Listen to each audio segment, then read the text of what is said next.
Hi, Ivy Podcast listeners. Thank you so much for tuning into today's episode. I am your host, Angela Alberti, wherever you are tuning in from around the world. We want to thank you for spending a few moments of your time. Very excited to sit and have the opportunity to interview Aaron Wandtke with ESS. Aaron, can you give us a little bit of background on your story? And as we were talking before the show started, even more so excited because this is going to be really revolved around the healthcare industry and staffing and recruiting professionals that have really gone for a whirlwind of a ride the last couple of years. So give us the background. Sure. Well, first and foremost, Angela, thank you so much for having me on. I really appreciate this opportunity. So I've been in the staffing and recruiting world for almost 25 years now. I worked for another firm, and then I started Executive Staffing Solutions in 2000. So this is our 22-year anniversary. We've got 28 full-time recruiters, and all we work in is the healthcare niche. That's all we've ever worked on. And as a result of that, we've really grown in the industry, become a national powerhouse. We're ranked by Forbes magazine as one of the top 50 recruiting firms in the entire country. And we do that by delivering for our clients on every search that we take on. That's awesome. And congratulations and kudos to you and your team on what y'all have developed. I think 20 years or 20 plus years for any company is a very long time, but especially long for a company within the staffing and recruiting industry. And, you know, just to jump right to it, I want to hear exactly what it's been like for you guys. We all know that healthcare has always been a very strong industry. If we open up any staffing industry analyst report, it's going to show you the strongest growing industry sectors that make up this $300 billion industry is really within two main areas, especially lately, IT and healthcare. So what has the onset of the pandemic really done for your business? If you could sum it up on what your life has been like the last 2 years. It's been like nothing I've ever experienced being in this business for so long. So during COVID, everybody kind of just held the pillow tight and just waited. And if you survived it, you were there to flourish as a result of that. And unfortunately, there's a lot of recruiting firms that work in hospitalities and other industries that were maybe event planning or something like that, that really struggle, and some of them didn't make it. But if you happen to be in a niche, and I feel very fortunate that we were in this niche 20 years ago, we were able to do well the year of COVID, but then last year, it's been an absolute explosion of opportunities. You know, the way the job market has changed with the ability of people to work from home or hybrid, companies are battling through that and figuring out how they're going to deal with these challenges. And as a result, the candidate playing field has changed dramatically.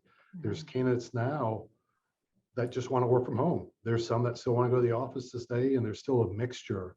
And so it's interesting to see how that's going to play out around the country, because we recruit nationally. We see it a little bit different in parts of the country. And what's also been interesting from this is during COVID, a lot of people picked up and moved. And so people who were in these big cities and had to go to work every day, they sold their expensive house, moved to a lower cost of living.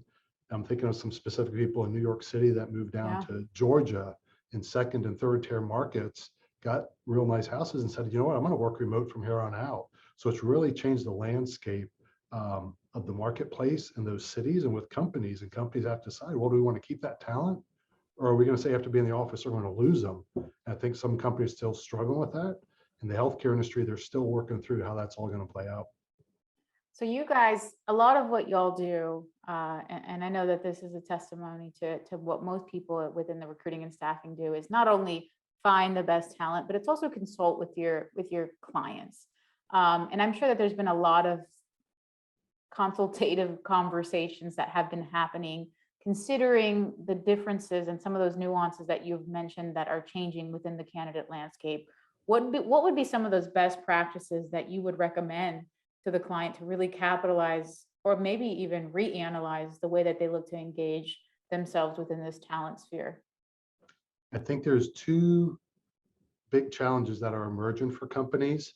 I'd say the first one, everybody thinks it's sexy now. We're going to have all remote workforce, which is great. And it makes my job easier as a recruiter. So if you're a siloed company and let's say you're in Erie, Pennsylvania, well, now you got access to a candidate marketplace across the entire country.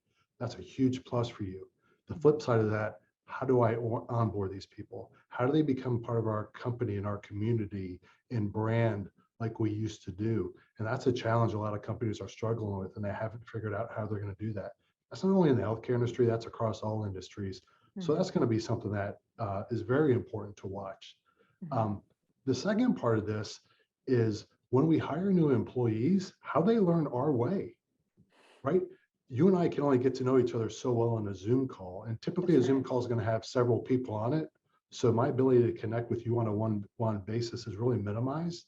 And there's a lot of knowledge that is not being passed on to people when they join companies. And companies we're really going to see this with our new grads who have 1, 2, 3 years of experience. It's going to take them exponentially longer to get up to speed from a skill and knowledge pace than what their predecessors do. And we're going to see that play out in the next 5 to 10 years.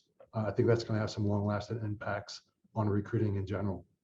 You know, it's interesting that you mentioned that. It was just the other day that I came across an article. I think it was on Axios, but it talked about how Gen Z is not going to know what it's like to be in an office setting or a social setting, and what is the residual impact that we can look to expect from a culture perspective, from their own training and skills perspective.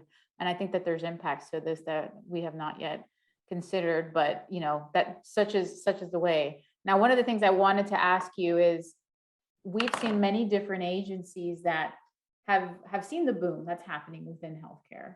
And maybe they were at one point, one of the agencies that you mentioned earlier, was particularly focused in a restaurant industry or an event show. And then all of a sudden they're pivoting into healthcare. What would be some words of wisdom that you would share with those guys as they're embarking into this vastly different industry? It's an interesting challenge. I think the healthcare industry from a technology standpoint has always been behind the curve because they're dealing with patient records and super confidential information. So they can't update that technology as quick as other companies can. So that's a challenge when people come into the industry. And frankly, it's an old industry. It's been a lot of people that have been around for a while. A lot of the clients we work with are probably middle-aged and older because we're doing executive search. So it's just a different type of marketplace that you're going into. And a lot of those people like that individual connection. They want to talk to you and get to know you. It's not just throw it up against the wall and let's see what sticks. For us, it's a relationship business and a consultant business where we're really trying to make that match. It's got to be the right fit for both sides, and companies still see the value in it. Part of the challenge that we're seeing now, and it started late last year and it's really picked up already this year in January and February, companies are like, oh, you've had a little success? Okay, we're going to give you all our business, because companies are struggling so much themselves. If you just show some ounce of promise that you can deliver, they're going to give you more and more business because their in-house recruiters can't do it, which is a great problem for us to have. And I'm very appreciative of that. But at the end of the day, it's just more and more pressure on us to perform for them, which we welcome. But companies are looking for answers and they're really struggling for answers. And I, again, don't think that's limited to the healthcare industry. You know, I agree 100%. I think now is the time for staffing agencies to look what they can do to develop on the business development side, because it is going to be much more of an open book to be able to set up as a supplier or a vendor within a company's organization. And you mentioned a good point. Hospital systems and the healthcare industry in general can be somewhat more bureaucratic and maybe antiquated in the way that they do things. So some very good words of advice that you shared. Now, in general terms, what trends excite you the most when we're talking about staffing and the talent acquisition space? Is there anything on your radar that you think is vastly different from the way it was done 20 years ago when you started Executive Staffing Solutions? I think what's really exciting for actually both the applicant looking for a position and the employer looking to hire, because we've basically gone away with the in-person interview, we can hire positions way quicker. You can get through more interviews quicker. The downside of that is just like sending a resume. It's never been easier to send out more resumes to more companies at once. You can apply to 500 companies in an afternoon, and it doesn't take that much time. The challenge that we're all going to face, and I don't know when this is going to end, is the candidates we're sending out, we hope they take all our offer, but they're also interviewing with 2, 3, 4 other opportunities. And oh, by the way, they're probably going to get a counter offer too. So what that means is there's going to be more turndowns, and we're seeing more companies go after people even after they accept a position. It's almost like recruiting college athletes. The recruiter doesn't stop once they sign with the university. people still go after those people. We're seeing that happen in the job market now. They're still going after these candidates. Even after they start jobs, their old employers calling them saying, would you like to come back? We'll give you a pay raise, we'll do that, because they're having so much difficulty trying to refill that position. It's a great problem for applicants to have, but you just got to make sure you're handling this the right way, because healthcare industry is a very small industry and everybody knows everybody. So you just want to make sure you're tactful on how you're handling those situations. Yeah, and I bet that same sort of logic applies to what you guys have developed in terms of your reputation for your company. It's a very small industry, and you guys have done probably a lot to maintain that reputation management within this unique industry that y'all are in. Any tips that you would give for well, I guess what do you share with your recruiters, and how do you guys maintain a solid reputation in this tight niche, everyone knows everyone industry? Yeah, they do. We try our best to treat people the way we want to be treated. You know, our company is fortunate to be recognized as one of the best places to work on a regular basis in Columbus, Ohio, where we're based. And we think it's important that we treat the employers we work with, as well as the applicants we work with, the exact same way. We want to do it the right way, because we don't want to just work with a company once. We want to work with them again and again and again. And we've been fortunate to do that. Companies tend to stay with us when we do it the right way. And we try to make it a win-win for everybody. And that's the typical phrase everybody says, but it's really not that easy. What we're working on now with companies is trying to say, this is what the candidate tells us they're looking for, but we need to do something else. So what else can we do? Can we do an early review? Can we do a sign-on bonus? Is there any stock options? What else can we do that's going to wow the person? And that's, I feel like we're going through a learning curve with that with some of our clients. But I think that can be a competitive advantage if there's employers watching and listening to this. Think, what creative could we do? And like an early review, that costs you no money whatsoever. You're just dangling a carrot 6 months out for somebody to do another review. That's an easy thing to offer somebody. Doesn't mean you're going to give them a pay increase, but it does give them something to look forward to. And it's a pretty good retainment strategy as well, right? I mean, Yes. I think it's not a question of getting the talent in the door, it's keeping them. And I like the analogy you utilized on comparing them to college athletes. It's very true. Now, any tools that you think your team utilizes to help maximize efficiency? Of course, this all comes down to relationships and relationship building. And it was interesting because I was reading the top 14 trends on SIA for what they're predicting for 2022. And number 12 was that the recruiter was going to be somewhat extinct, in that a lot of what they can do and source and filter through maybe AI or forms of automation will be replaced. So it is going to be more of a relationship building environment for them, where they can really focus on those core values that you guys mentioned, which seems so simple at the end of the day, but when you're dealing with all these other things going on, it's hard to stay on top of. So has your team utilized any of these tools to maximize efficiency? We've been doing this for 20 plus years, and we've never helped somebody get a position without talking to them on the phone. We've never made a placement by just sending emails or text messages. And that may just be how we are, that we worry about everything, but we have to talk to you. We have to hear the tone of your voice. We have to hear what you're saying, question everything to make sure this is the right opportunity for you. Otherwise, you're just a resume service who's throwing out resumes. And that's just not what we do. I know there's a lot of companies that do that and they're successful. That's just not our business model. Again, we're looking for long-term relationships and long-term opportunities to work with employers. And the way we've been able to do that is by forming really good relationships with both parties. And it's funny because sometimes you hear about submissions that happen that, you know, the agency has never even met the candidate, spoken to the candidate, kind of just pulled up their LinkedIn profile, not even sure if they're actively looking, and submitting them that way. And sometimes it's easy to do that because as fancy as automation can get, it really is going down to keeping it, you know, as human as possible. This is, you know, the recruitment industry, and that's what we're dealing with at the end of the day. So I love that. You know, what does the future of work look like for you, Aaron? What do you think it's going to be like in 5 years from now? Well, I wish I knew. That's a great question. At the end of the day, we're still going to be dealing with people and helping people with this problem. We don't force anybody to make a job change. We present opportunities that may be better for them financially, for their family, for their location. They have to make that decision. I think what's going to be interesting to watch the next couple of years is if companies start valuing people coming in the office different than they value people at home? Meaning, will we have different pay grades? Will we reward people for coming in the office who they're training newer staff members or being in a leadership position? Because there's some positions we're finding it's hard to manage these people remotely. If you're remote and your team's remote, we're seeing people struggle from a management standpoint. So that's going to be something that's going to be really interesting to follow in the coming years. Again, I think that's across all industries. I don't think that's specific to healthcare, but that'll be an interesting trend to watch. Awesome. Awesome. Now, anything that you think over the last, couple of decades that you've been doing this are some of the top qualities that you guys look for in a good recruiter? In a good recruiter, you have to be curious. People will say, why'd you get in this business?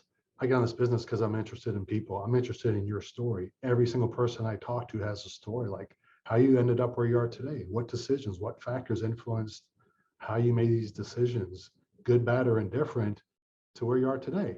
So I think you just have to be curious. And there's always another question to ask. It's like interviewing people. I just love interviewing people. I love hearing people's stories and then seeing, does that make sense for what this client's looking for? They're looking for somebody with X. I'm hearing X. Let's see if we can dig more of that out to see if that makes sense. To me, that's what it starts with. You got to be curious. You got to be hungry, and you got to be stubborn and resilient. We do not place everybody we talk to. There's hundreds of people we have to go through to get that one person who we're going to place in a job. So because we do direct hire, primarily executive search, we don't have what some people may say a win is every day, meaning we place somebody in a job. So how do you find other ways to celebrate what you're doing on a daily basis? We have a lot of different things that we do to celebrate that, but you just have to be curious and you have to stick with it. I know this is a job that gets exponentially easier the longer you're in it, because you know more people, you have more relationships. If I asked you today to find me somebody in Pittsburgh, Pennsylvania, you can say, I don't even know anybody in Pittsburgh, Pennsylvania. But if I ask you that 5 years from now, you'll be like, oh, I worked on 3 or 4 different searches in Pittsburgh, Pennsylvania. I got people I can go to. And in 10 years, it gets easier and easier. Plus, we have other tools. We send out a newsletter every single month, twice a month, to our entire network of candidates who may or may not be looking for positions. And then we send out a separate newsletter to our employers who are currently hiring or may be hiring. So we're constantly educating people on what's going on in the marketplace, what parts of the country are people hiring, average salaries, giving them information. So trying to be that value-added resource to people. So as you're thinking about recruiter, how can I differentiate myself? What value can I bring to you? I think the easiest way to do it is kind of flip the roles and say, what would you like? How often would you like to hear from your recruiter? And if I had a newsletter coming to you once a week or every other week, just telling you what's going on, you may say, that's perfect. I don't need to talk to you every week, but you're staying in touch with me and I know where you are when I need you. So just trying to think of different ways to differentiate yourself. That's awesome. So just to sum it up, you have to be hungry, you have to be curious, and you have to be a source of knowledge for the candidates that you're building relationships with every day. Absolutely. I think you just dropped the mic on what is the qualities of a good recruiter. And that's great that you guys are utilizing so many of those tools to maintain that rapport with your candidate base. All right. What is your content diet? What are you ingesting every single day to kind of stay up to know what are those salary ranges? What are those tidbits of information that I can relay to my candidates and find, your team sharing all of the useful information that y'all need to for not only the candidates, but on the client side as well? I like to read, so I read tons of stuff every single day. I get hard publications sent to me. I've just got Staff and Industry Review showed up on my desk today. Yeah. I read some local publications that come out. I'm on LinkedIn every single day. Staff and Industry Analyst sends an email to me every single day that I read. We're members of the National Association of Personnel Services. So trying to get information from a lot of different sources. I also like to get it from other industries. And I also like to talk to other people, other recruiting firm owners, which would be another thing I recommend to people. Oftentimes people start a business or get into business and think, well, it feels like I'm on an island by myself. You don't have to feel that way. Reach out to people. There's association, there's networks, there's tons of people that can help you. Just pick up the phone and ask people, especially in recruiters. I find it to be a close-knit industry where people want to help people, because I get people reaching out to me all the time, say, can you recommend another recruiter who does X? I know you do healthcare. Be happy to refer you to somebody else, because we don't specialize in everything. So just find the right match for you. That's awesome. And you got to know your tribe, right? Know you're not in it alone. Know there's others that Absolutely. have gone through it as well and that are willing to help or at least give some advice. The best way to learn is sometimes learning from the mistakes that others around you have made or your own, right? So great chat, great conversation. Where can we find you? You mentioned that you're on LinkedIn. Where is the best way that we can get a hold of you, Aaron? Yeah, LinkedIn is probably the easiest for me, or go to my company website, Executive Staffing Solutions, where you're able to reach me. If there's anything I can do to support anybody in their job search or refer them on to somebody else, I'm really happy to do that. It's about everybody hopefully landing in the right job for them at the right company and making that right match. I love that. Awesome. Aaron, thanks for spending a few moments of your time. Thank you to our listeners for tuning in. We appreciate you guys as well. And we look forward to seeing you guys on the next episode of the Ivy Podcast. Thanks, everyone.